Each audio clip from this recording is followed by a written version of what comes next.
Oke, halo semuanya, selamat datang lagi di video terakhir kita nih, video ke-9, yaitu video tentang error handling. Sebelum-sebelumnya kita udah belajarin semua fundamental atau basic dalam Python. Dengan gitu kita bisa membuat nih suatu program sederhana. Saat kita membuat suatu program sederhana, di situ mungkin ada error yang terjadi atau mungkin tidak ada penanganan errornya seperti ini. Contoh, ada inputan yang harus diinputkan berupa angka, tapi di sini user misal menginputkan berupa huruf. Nah, jika ini dijalankan, jika program itu terjadi, maka yang terjadi adalah error seperti ini yang pastinya user itu nggak bakal ngerti. Error itu tuh apa gitu.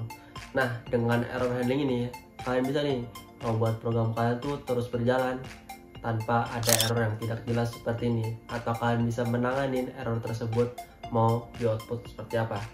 Oke, muncullah yang namanya error handling. Kalau dalam bahasa Indonesia atau saat kita telah nih nama error handling, yaitu penanganan error. Yap, bener ya. Jadi error handling ini adalah cara kita untuk menangani error yang terjadi. Oke, jadi dengan error handling, saat program kalian itu ada terjadi crash atau terjadi error, maka program kalian bakal bisa tetap berjalan, atau kalian bisa mengatur nih errornya tuh yang tampil tuh seperti apa, tidak seperti yang seperti ini gitu. Oke, pertama-tama kita harus tahu dulu nih, ada dua error di dalam Python. Yang pertama tuh adalah error sintak, atau kalian tuh salah penulisan sintaknya. Seperti ini, dari saat kalian print, itu tidak selesai tulisan printnya, atau print tidak ada tutup kurungnya seperti ini. Nah, itu disebut dengan namanya syntax error. Jadi kalian tuh melakukan kesalahan penulisan di dalam suatu program kalian, seperti itu. Oke, yang kedua itu ada namanya runtime error, atau di sini disebutnya division by zero. Jadi sebenarnya error itu bukan error di sintak. Kalian lihat kodengan ini. Kalau kalian melihat kodengan ini, itu nggak ada error ya, kayak aman-aman aja. Tapi saat kalian program dijalankan, error. Kenapa? Karena di sini ada logika matematika yang terjadi. 0 itu tidak akan bisa dibagi oleh berapapun. Jadi pas saat kalian running itu bakal error karena emang tidak bisa dilakukan untuk pembagian 0 gitu. Oke, untuk menangani error di dalam Python, kalian bisa menggunakan sintaks yang namanya try dan expect. Jadi try ini adalah kode yang mungkin dijalankan itu bisa terjadi error. Kemudian expect ini adalah apa yang dilakukan jika kode itu error. Seperti ini kalian bisa lihat untuk formatnya atau strukturnya seperti ini. Oke, berikut ini adalah contoh codingan dari try expect. Contoh, di sini kita menginputkan suatu angka. Di sini kita simpannya inputannya adalah integer. Jadi harus berupa angka untuk pemasukan inputannya. Kemudian di sini kita bagi 10 per angka. Jadi kalau saat kita print hasil itu tergantung apakah yang dihasilkan atau yang diinput oleh user ini ya huruf. Kalau huruf maka dia bakal lanjut ke blok expect, yaitu print terjadi kesalahan, pastikan input benar dan bukan 0. Jadi kalau error itu terjadi, bukan terjadi error yang tidak jelas, tapi kalian bisa lihat nih errornya adalah error yang kalian mau atau yang bisa diketahui oleh user seperti ini. Oke, atau ini contoh lainnya dari penggunaan try expect lagi ya. Oke, ini sama seperti tadi, kita punya blok kode untuk try-nya, kita punya inputan angka. Ini harus bertipe data integer ya, jadi harus angka gitu.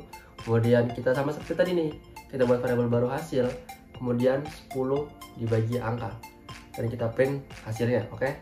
Dan di sini ada dua nih aspek ini, yaitu untuk spesifikasi lagi. Jadi saat dia expect zero division error, yaitu error itu tidak bisa dibagi 0. Jadi pada saat ini terjadi atau user itu menginputkan angka 0, maka yang dihasilkan adalah error tidak bisa dibagi dengan 0. Tapi kalau user itu menginputkannya selain dari 0 atau yaitu huruf, maka di sini akan melakukan expect value error. Jadi syntax expect value error ini bakal menghasilkan error input harus berupa angka. Jadi kalau dari kodekan ini kalian bisa lihat itu lebih ada spesifikasi untuk error handling yang terjadi gitu. Dan dengan begitu kalian bisa tahu nih apa error yang terjadi. Oke, tapi terkadang nih kita pengen nih kode kita tetap dijalankan. Nah, tenang aja, di sini tuh ada namanya keyword finally, atau saat kita menggunakan finally ini maka kode ini udah pasti akan dijalankan apapun itu terjadi, mau itu benar atau mau itu error atau mau itu salah. Oke, contoh ini penerapan dari keyword finally ya. Sama seperti tadi kita buat lagi nih struktur dari try expect, tapi kita tambah nih sini ada finally. Oke, di try ini kita buat codingannya angka, kemudian kita buat inputannya harus berupa integer, di sini ada masukan bilangan bulat, kemudian kita print nih angkanya. Nah, kalau dia value error atau dia tidak berupa bilangan bulat, maka dia bakal masuk ke expect value error. Maka blok kode untuk expect value error ini bakal dijalankan. Tapi apapun yang terjadi, blok final ini bakal dijalankan. Mau dia salah, kalau dia salah dia bakal tetap dijalankan. Mau dia benar ataupun dia error pun dia bakal tetap dijalankan. Contohnya seperti ini, kita coba satu-satu ya. Kalau untuk bilang huruf, dia bakal tetap dijalankan finally-nya. Kemudian kalau dia berupa angka, bilangan bulat tetap terjalan oleh finally-nya. Jadi finally ini adalah kode program yang udah pasti terjalan, nggak mungkin nggak jalan gitu. Oke, dengan ini kita udah belajar nih tentang materi error handling ya. Contohnya kita menggunakan try dan expect untuk mencegah terjadinya pressure error. Kemudian kita gunakan error yang spesifik seperti tadi, zero division error atau value error gitu. Jadi dengan gitu kita bisa tahu nih apa sih error yang terjadi di situ dengan menggunakan spesifik errornya. Kemudian kita ada gunakan finally, yaitu untuk memastikan program ini udah pasti jalan. Contoh kami buat program yang harus itu dijalankan atau kode program itu harus dijalankan, maka kalian harus menggunakan finally untuk memastikan kode itu dijalankan. Oke, dengan begitu kalian bisa menggunakan nih suatu program atau suatu sistem yang membuat program kalian menjadi lebih bagus, sehingga kalau ada error kalian bisa tangani error seperti apa, dan kalau tidak benar maka seperti apa. Dengan begitu program kalian menjadi lebih profesional, menjadi lebih bagus pastinya, dan lebih enak untuk dilihat. Oke, mungkin terima kasih telah menonton semua video kami dari video 1 sampai video 9. Ini adalah bagian 1, yaitu dasar untuk Python. Kita bakal buat lagi nih untuk bab 2 atau bagian 2, yaitu tentang OOP. Apa itu OOP? Tunggu di bagian kedua. Oke, terima kasih semuanya.